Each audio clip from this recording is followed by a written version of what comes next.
नमस्कार। अब तक तो आप सभी ने हमने YouTube पर बहुत से अनबॉक्सिंग देखे थे। आज मेरे लिए भी एक ऐसा ही क्षण उपस्थित हुआ है। मैं इसे अत्यंत ही सौभाग्य के रूप में ले रहा हूं। तो चलिए अनबॉक्सिंग करते हैं। जाहिर सी बात है, मेरी अनबॉक्सिंग क्या हो सकती है इसका अंदाजा मेरे मित्रों को होगा। ये एक पार्सल है जो मुझे मिली है। देखते हैं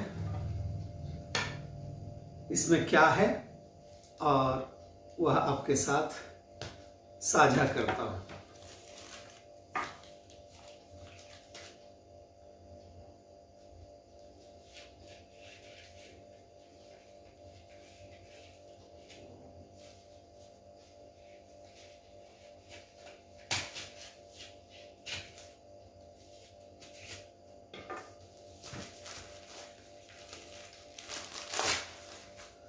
तो ये थी अनबॉक्सिंग जिसमें से निकल कर आई है।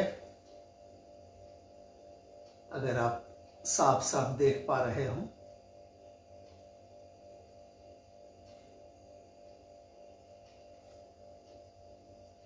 इसका पृष्ठ भाग इस तरह से है।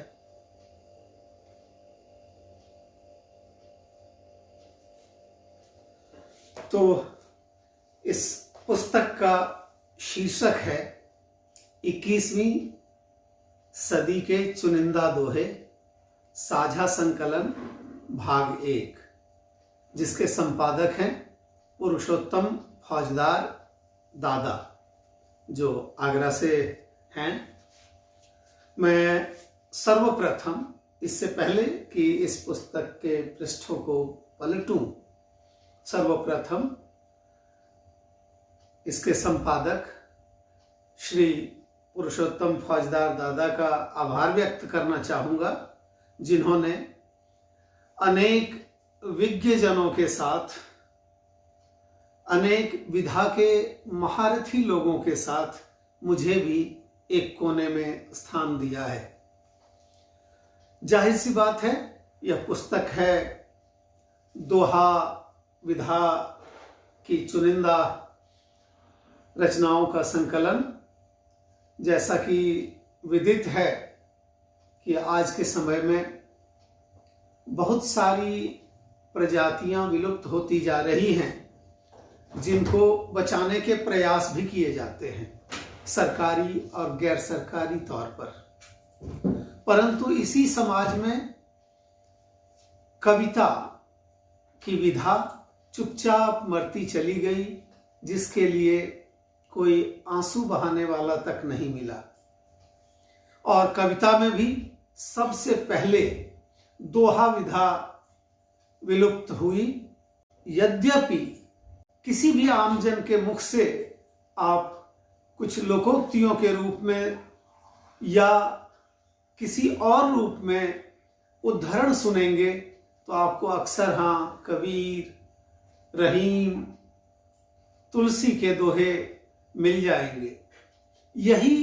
सिर्फ यही बात दोहा विधा की श्रेष्ठता को प्रमाणित करने के लिए पर्याप्त है। अफसोस, अल्प ज्ञान में साहित्य सरिता की धारा किसी और रुख को अख्तियार करती चली गई और दोहा विधा करीब करीब उपेक्षा का शिकार हो गई। परंतु यहीं पर हर्ष की बात है कि कुछ लोग इस विधा की श्रीवृद्धि के लिए अपने स्तर पर निश्चित रूप से प्रयासरत हैं।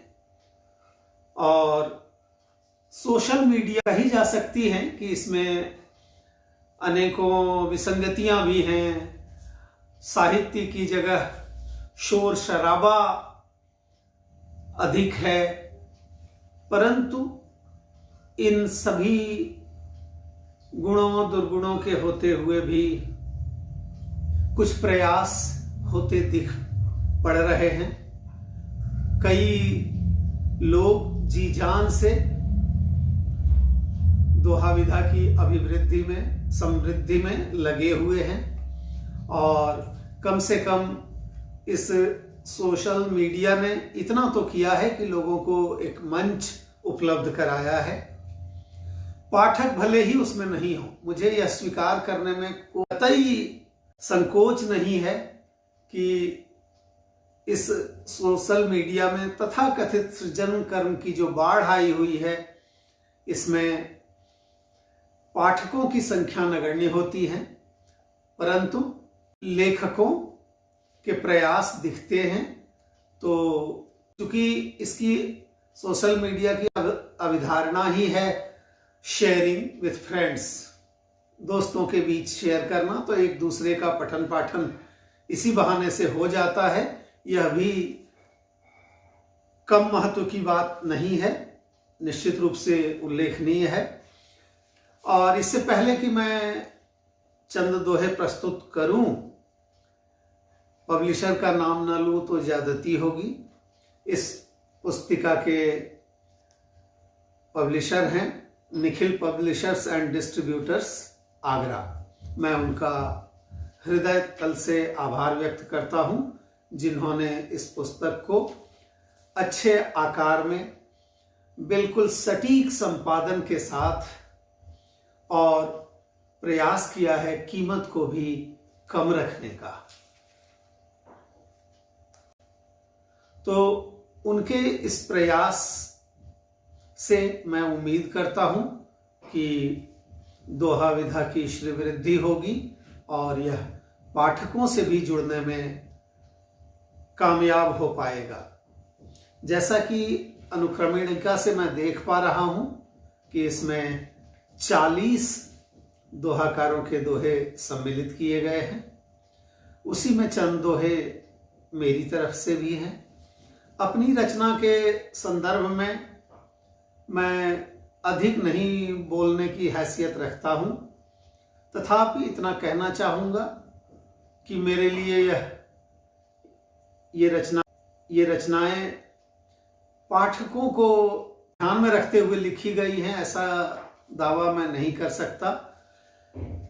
कुछ हद तक ये स्वांतः सुखाय, अपनी निजता की पहचान, अपने स्व को पहचानने के क्रम में मैं इसे प्रथम पादान के रूप में देखता हूं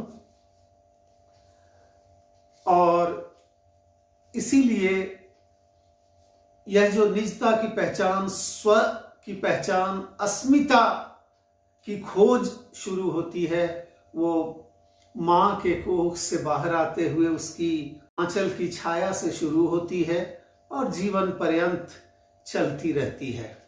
तो कुछ इसी तरह से आत्मनिरीक्षण और अपने अवलोकन को लोगों के सम्मुख मैं अपनी रचनाओं के माध्यम से प्रयास करता रहता हूं। पहला ही दोहा मैं जननी को अर्पित करता हूं, जिसने हमेशा ही मन के भावों को बिना कुछ कहे, बिना बोले हमेशा ही समझ लिया है। प्रस्तुत है। बिन बोले ही कहे गया,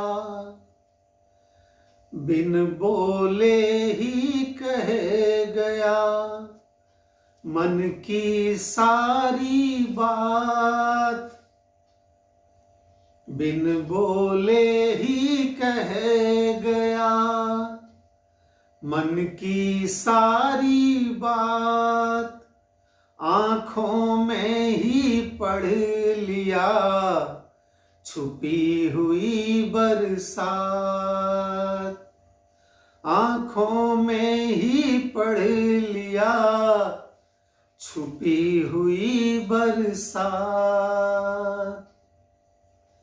तत्पश्चात प्रभु को निवेदित करते हुए अर्पण है। अधरों पर मेरे बसे, अधरों पर मेरे बसे बस तेरा ही नाम, हर पल प्रभु का ध्यान हो, हर पल प्रभु का ध्यान हो, मुख से निकले राम, मुख से निकले राम। माँ के चरणों में मुझे, माँ की चरणों में मुझे मिले स्वर्ग सुख धाम। माँ की सेवा से अधिक, माँ की सेवा से अधिक कौन पुण्य का काम, कौन पुण्य का काम। इसके बाद खुद को परिभाषित करने का प्रयास किया है। सहज सरल भाषा भली, सहज सरल भाषा भली, रहे स्वच्छ परिवेश। सहज सरल भाषा भली, रहे स्वच्छ परिवेश। पाओ देकर मान तुम, पाओ देकर मान तुम, यही श्रेष्ठ संदेश, यही श्रेष्ठ संदेश। कुछ अनुभव की बात है। हुई सुबह वे चल दिए, हुई सुबह वे चल दिए, समझ पुरानी बात, याद नहीं कुछ भी रहा, याद नहीं कुछ भी रहा, कैसे बीती रात, कैसे बीती रात। इसी श्रृंखला को आगे बढ़ाना चाहूंगा। मैं भी प्राणी हूँ गजब, मैं भी प्राणी हूँ गजब, हठ मेरी पहचान। मेरे सम्मुख कौन जो, मेरे सम्मुख कौन जो, कह दे शठ नादान, कह दे शठ नादान। तो ये चंद दोहों की प्रस्तुति थी इस सद्य प्रकाशित दोहा संकलन 21वीं सदी के चुनिंदा दोहे, जिसमें बहुत से विद्वान गुरुजनों का योगदान है। अगर मेरे कुछ दोहे सही बन पड़े हों तो इसका पूरा श्रेय मैं इस पुस्तक के संपादक को देना चाहूँगा, जिन्होंने काफ़ी प्रयत्न किया मुझ अनगढ़ रचनाकार को भी एक आकार, एक स्वरूप देने की। संपादक, प्रकाशक सहित आप सभी मित्रों को धन्यवाद, बहुत बहुत धन्यवाद। और अंत में मैं सभी के तो नहीं लेकिन कुछ रचनाकारों के नाम जरूर पढ़ना चाहूँगा, जिनसे मुझे मार्गदर्शन मिलता रहा है और सोशल मीडिया पर मैं उनके साथ संपर्क में भी हूँ। सर्वप्रथम हैं जयवीर सिंह अत्री जी, मेरे अच्छे मित्रों में से हैं। जय कृष्ण पांडे कोविद, जिनसे मैं बहुत ही प्रभावित रहा। धनंजय शरण सिंह जी हैं, जिन्होंने मुझे हमेशा मदद किया। जो भी जिज्ञासा मेरी रही उन्होंने तत्क्षण उसे सुझाव देने का उस पर काम किया है। बहुत बहुत धन्यवाद। पीछे से कुछ शोर भी है, इसलिए इसे मैं और अधिक जारी नहीं रख सकता। आप सभी का बहुत बहुत धन्यवाद। संभव हो तो फिर कभी इसी तरह किसी और संकलन के माध्यम से आप सभी से मुलाकात होगी।